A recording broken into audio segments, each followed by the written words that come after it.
നമസ്കാരം. മലയാളി വാർത്തയിലേക്ക് സ്വാഗതം.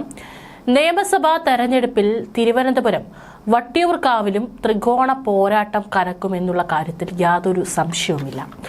പല പ്രമുഖ സ്ഥാനാർത്ഥികളും ലക്ഷ്യം വെക്കുന്നതും ഈ മണ്ഡലം തന്നെയാണ്. പലയിടത്തും ഇതിന്റെ പേരിൽ അടിയും തുടങ്ങി. വട്ടിയൂർക്കാവ് മണ്ഡലത്തിലെ BJP സ്ഥാനാർത്ഥി നിർണയത്തിൽ ഇടഞ്ഞ് സംസ്ഥാന vice president R Sreelekha. Mayor സ്ഥാനം ലഭിക്കാത്ത ശ്രീലേഖയെ വട്ടിയൂർക്കാവ് മണ്ഡലത്തിലെ സ്ഥാനാർത്ഥിയാക്കാമെന്നായിരുന്നു നേതാക്കളുടെ വാഗ്ദാനം.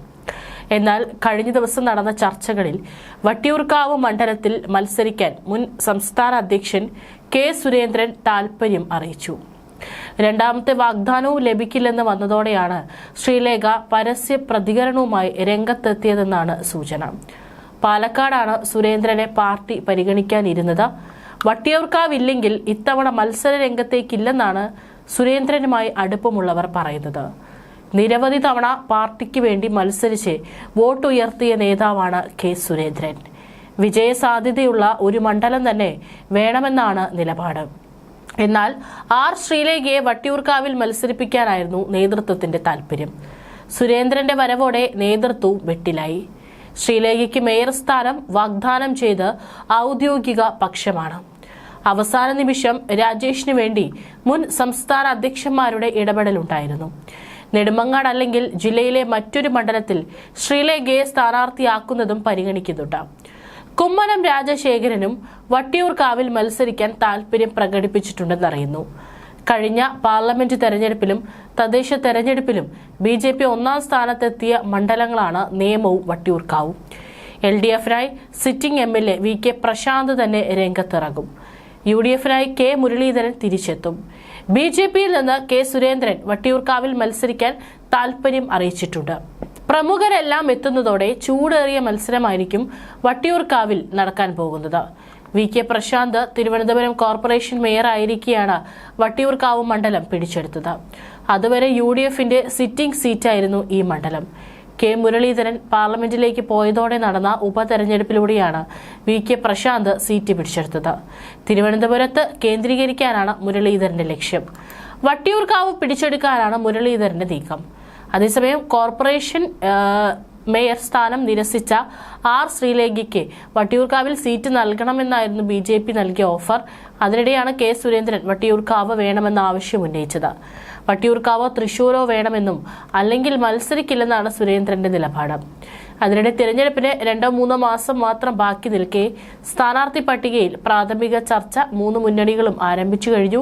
തലസ്ഥാനത്ത് തിരുവനന്തപുരം സെൻട്രൽ ഒഴികെയുള്ള നിയമസഭാ സീറ്റുകളിലും സിറ്റിംഗ് MLA-മാരെ തന്നെ മത്സരിപ്പിക്കാൻ CPM ജില്ലയിലെ 14-ൽ 13-ലും ഇടതുമുന്നണിയുടെ MLA-മാരാണ് ഉണ്ടായിരുന്നത്. ആന്റണി രാജു അയോഗ്യനാക്കപ്പെട്ടതോടെ സീറ്റുകളുടെ എണ്ണം 12ആയി കുറഞ്ഞു. ജില്ലാ സെക്രട്ടറി ആയതുകൊണ്ട് V ജോയ് വർക്കലയിൽ മത്സരിക്കേണ്ടതില്ലെന്നും അഭിപ്രായമുണ്ടെങ്കിലും മാറ്റത്തിന് സാധ്യത കുറവാണ്. അതേസമയം BJP councillor R Sreelekha party നേതൃത്വത്തിൽ ചില തീരുമാനങ്ങളോട് കടുപ്പിച്ചു തന്നെയാണ് മുൻപോട്ടു പോകുന്നത്. തിരുവനന്തപുരം കോർപ്പറേഷൻ മേയർ സ്ഥാനം ലഭിക്കാത്തതിൽ തനിക്ക് ഒരു അതൃപ്തിയുമില്ലെന്നും BJP കൗൺസിലർ ആർ ശ്രീലേഖ പറഞ്ഞു. തനിക്ക് ഒരു അതൃപ്തിയുമില്ലായിരുന്നു എന്നും ഇപ്പോഴുമില്ലെന്നും ശ്രീലേഖ ഫേസ്ബുക്കിൽ കുറിപ്പിൽ പങ്കുവച്ചിട്ടുള്ളതിൽ പറയുന്നുണ്ട്. ഇന്നെന്നെ ഓഫീസിൽ പ്രവേശിപ്പിക്കാതെ ശല്യം ചെയ്ത് പുറകെ നടന്ന് ചോദ്യം ചോദിച്ച് ഹരാസ് ചെയ്ത മുഖ്യധാര മാധ്യമങ്ങൾ ചിലർ എഡിറ്റ് ചെയ്ത ഭാഗങ്ങൾ മാത്രം കാണിച്ച് അവരുടെ കള്ളക്കഥകൾ പ്രചരിപ്പിക്കുന്നു. വിവാദങ്ങൾ വെറുതെ വിറ്റ് കാശാക്കാൻ ഇതൊക്കെ കാണുന്ന പാവം മലയാളികൾ ചിലരെങ്കിലും അത് വിശ്വസിക്കുന്നുവെന്നും ശ്രീലേഖ പറയുന്നു. മഹത്തായ ഭാരതീയ ജനതാ പാർട്ടിയിൽ പ്രവർത്തിക്കുന്നതിൽ അഭിമാനം മാത്രമെന്നും ശ്രീലേഖ കുറിച്ചു. തിരുവനന്തപുരം കോർപ്പറേഷൻ മേയർ സ്ഥാനം ലഭിക്കാത്തതിലെ അതൃപ്തി നേരത്തെ ശ്രീലേഖ തുറന്നു പറഞ്ഞിരുന്നു. ഫേസ്ബുക്ക് കുറിപ്പിന്റെ പൂർണ്ണരൂപം ഇങ്ങനെയാണ്: വൃത്തികെട്ട മാധ്യമ പ്രവർത്തനമാണ് കേരളത്തിൽ. ഇന്നെന്നെ ഓഫീസിൽ പ്രവേശിപ്പിക്കാതെ ശല്യം ചെയ്ത് പുറകെ നടന്ന് ചോദിച്ച് ഹരാസ് ചെയ്ത മുഖ്യധാര മാധ്യമങ്ങൾ ചിലർ എഡിറ്റ് ചെയ്ത ഭാഗങ്ങൾ മാത്രം കാണിച്ച് അവരുടെ കള്ളക്കഥകൾ പ്രചരിപ്പിക്കുന്നു. വിവാദങ്ങൾ വെറുതെ വിറ്റ് കാശാക്കാൻ ഇതൊക്കെ കാണുന്ന പാവ മലയാളികൾ ചിലരെങ്കിലും അത് വിശ്വസിക്കുന്നു.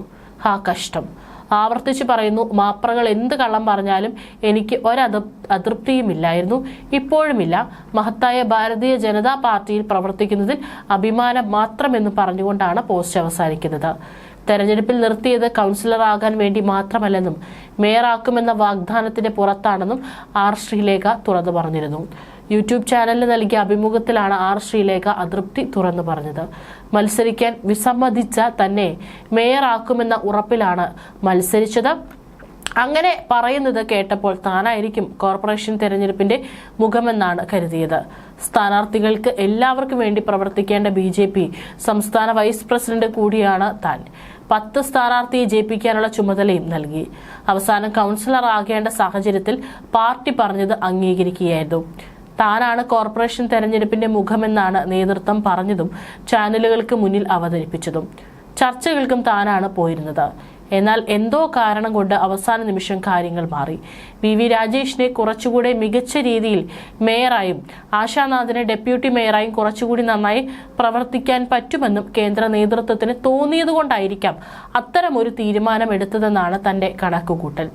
നേതൃത്വത്തിന്റെ തീരുമാനത്തോട് തർക്കമില്ല, അത് അംഗീകരിക്കുന്നു. തീരുമാനത്തെ എതിർത്ത് പോടാ പുല്ലേ എന്ന് പറഞ്ഞ് ഇറങ്ങി ഓടാൻ പറ്റില്ല. തന്നെ ജയിപ്പിച്ചവർ ഇവിടെയുണ്ട്. കൗൺസിലറായി 5 വർഷം തുടരാമെന്ന് തീരുമാനിച്ച് ഇവിടെ തന്നെ ഉണ്ടാകുമെന്നും ആർ ശ്രീലേഖ പറഞ്ഞു. യൂട്യൂബ് ചാനലിൽ നൽകിയ അഭിമുഖം വാർത്തയായതിന് പിന്നാലെ മാധ്യമങ്ങൾ വിശദീകരണം തേടിയിരുന്നു. ഓൺലൈൻ മാധ്യമത്തിലെ അഭിമുഖം പുറത്തു വന്നതിന് പിന്നാലെ മാധ്യമങ്ങളോടും ആർ ശ്രീലേഖ അതൃപ്തി തുറന്നു പറഞ്ഞു. 5 വർഷം കൗൺസിലറായി പ്രവർത്തിക്കാനാണ് ആഗ്രഹമെന്നും നിയമസഭയിലേക്ക് മത്സരിക്കാൻ തൽക്കാലം താല്പര്യമില്ലെന്നും ശ്രീലേഖ പറഞ്ഞു. മേയർ സ്ഥാനത്ത് നിന്ന് ഒഴിവാക്കിയ ശ്രീലേഖയെ നിയമസഭാ തെരഞ്ഞെടുപ്പിൽ വട്ടിയൂർക്കാവിൽ മത്സരിപ്പിക്കുമെന്ന റിപ്പോർട്ടുകൾ ഉണ്ടായിരുന്നു. എന്നാൽ സ്ഥാനാർത്ഥിയാകാനില്ലെന്നാണ് ശ്രീലേഖ വ്യക്തമാക്കിയത്. തിരുവനന്തപുരം കോർപ്പറേഷൻ ചരിത്രത്തിൽ ആദ്യമായി BJP അധികാരത്തിലെത്തിയ ശേഷമാണ് മേയർ സ്ഥാനം സംബന്ധിച്ചുള്ള അതൃപ്തിയും ചർച്ചയാകുന്നത്. ശാസ്തമംഗലത്ത് കൗൺസിലർ സ്ഥാനാർത്ഥിയായി മുൻ DGP കൂടിയായ ആർ ശ്രീലേഖയെ മത്സര രംഗത്ത് ഇറക്കിയത് മുതൽ മേയർ സ്ഥാനവും ചർച്ചയായിരുന്നു. VV രാജേഷിന്റെയും ആർ ശ്രീലേഖയുടെയും പേരുകളായിരുന്നു മേയർ സ്ഥാനത്തേക്ക് ആദ്യം മുതൽ ഉയർന്നു കേട്ടിരുന്നത്. അവസാന നിമിഷം വരെ മേയർ ആരാകുമെന്നതിലും BJP സസ്പെൻസും തുടർന്നിരുന്നു. തുടർന്ന് മേയർ സ്ഥാനാർത്ഥിയുടെ മത്സരത്തിന് മുൻപായിട്ടാണ് BJP VV രാജേഷിനെ മേയറായും ആശാനാഥിനെ ഡെപ്യൂട്ടി മേയറായും പ്രഖ്യാപിച്ചത്. മേയറുടെയും ഡെപ്യൂട്ടി മേയറുടെയും സത്യപ്രതിജ്ഞാ ചടങ്ങിൽ നിന്ന് ആർ ശ്രീലേഖ നേരത്തെ മടങ്ങിപ്പോയതും വാർത്തയായിരുന്നു. തന്നെ തഴഞ്ഞതിൽ നീരസത്തിലായിരുന്നു ശ്രീലേഖ.